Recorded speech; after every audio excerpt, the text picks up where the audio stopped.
The membership rebellion against the Tory leadership election continues to escalate as Lord Crowthers has indicated that the whole election could be suspended.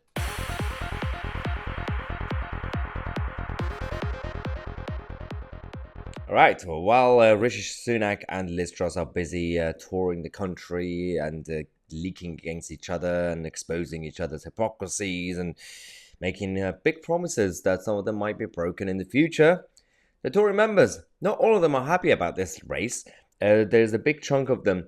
I remember a couple of weeks ago, was it last week, when we first reported that there's a petition against this leadership election, and a chunk of members who want Boris Johnson to be on the ballot paper, his name. Some people just wanted 3 options rather than 2 options. And then generally, a lot of them just wanted the big reforms when it comes to the electoral system of the party.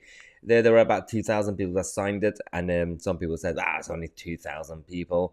Well, now it's getting close to 20,000 signatures. And considering that on paper, the Tory party had about 120,000 members, but the actual active membership that would go to party conferences or would campaign, that is only in tens of thousands. So we are getting to a point where the threshold is reached, but actually it's more than half of the proper active members of the party that are demanding change. So this whole thing started by demanding that, well, we as members, we gave Boris Johnson the mandate to become party leader.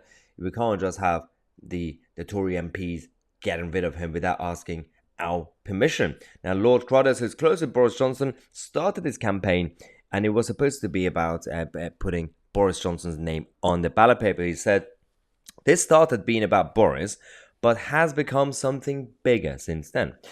This is about members having a much greater say in the party and a small group of MPs no longer being able to control who is the leader. He continues by saying that we now have the 10,000 needed to initiate a change rule.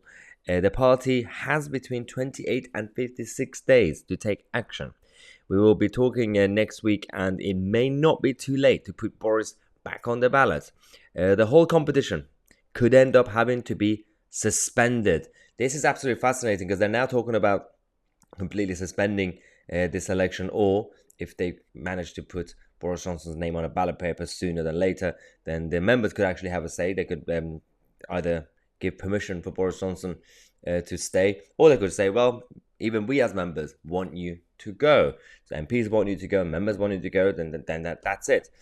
The problem here is that the constitution of the party hasn't really changed in years, and I think there's time for some sort of reform, whatever the reform is going to be. The constitution of the party, the first published obviously in February 1998, it has been amended a number of times. So for those people who say, well, we can't just change the constitution, it has already been amended. The problem that a lot of members have is that the 1922 committee in Parliament has too much power over the membership and its mandate.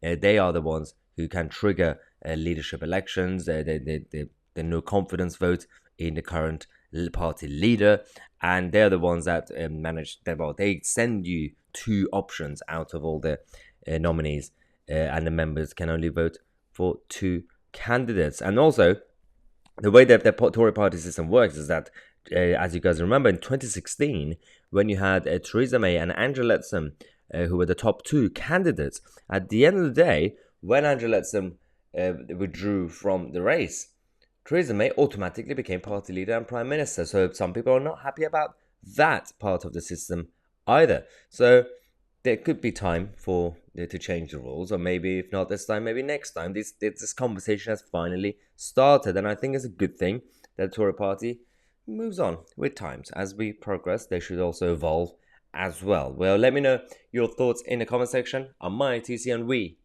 are the media.